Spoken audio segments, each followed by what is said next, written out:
Fit-800 sena mill-mewt ta' San Franġisk ta' Assisi, il-Patrijiet Franġiskani tal-Knisja ta' Ġiesu l-Belt komplew jorganizzaw għatta ċelebrazzjonijiet u kif spjega l-Gwardjan tal-Knisja ta' Ġiesu l-Belt, Patri Ramon Farrugia, issa qed jiċċelebraw l-imħabba li San Franġisk kellu lejn il-Madonna. Għalhekk fil-Knisja bħalissa hemm l-ikona devota tal-Madonna tas-Sokkors Perpetwu. Għandna din l-ikona devota li n-nies tant tħobb fil-Knisja tagħna tal-Ħamrun u għadna tkun ħaġa sabiħa jekk nagħmlu din it-talba l-Knisja tagħna tal-Ħamrun biex wara 72 sena li la fissa hemmhekk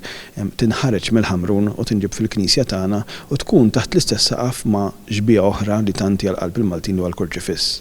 U bekk il-komunità tal-Ħamrun aċċettat l-ikona qiegħda hawnhekk u se tibqa' fostna sad-9 ta' Mejju. Patri Ramon spjega li minn barra li n-nies mistiedna tmur il-Knisja ta' Ġiesu l-Belt biex titlob quddiem il-ġbija tal-Madonna tas-Sokkors Perpetwu fuq stedina tal-Papa Ljun 14 fit-22 ta' April se ssir velja ta' talba l-paċi, partikolarment fl-Art Imqazza u din se ssir flimkien mal-Kummissarjat tal-Art Imqazza. Imbagħad ħaġa interessanti li se jkollna fuq jumejn fit-2 ta' Mejju li jkun is-Sibt fid-9 ta' filgħodu se jkollna il-preżentazzjoni tat-trabi dik li nagħmlu kull sena l-Kurċifiss Mirakolus, imma mbagħad fit-3 ta' Mejju fil-Qudus tal-11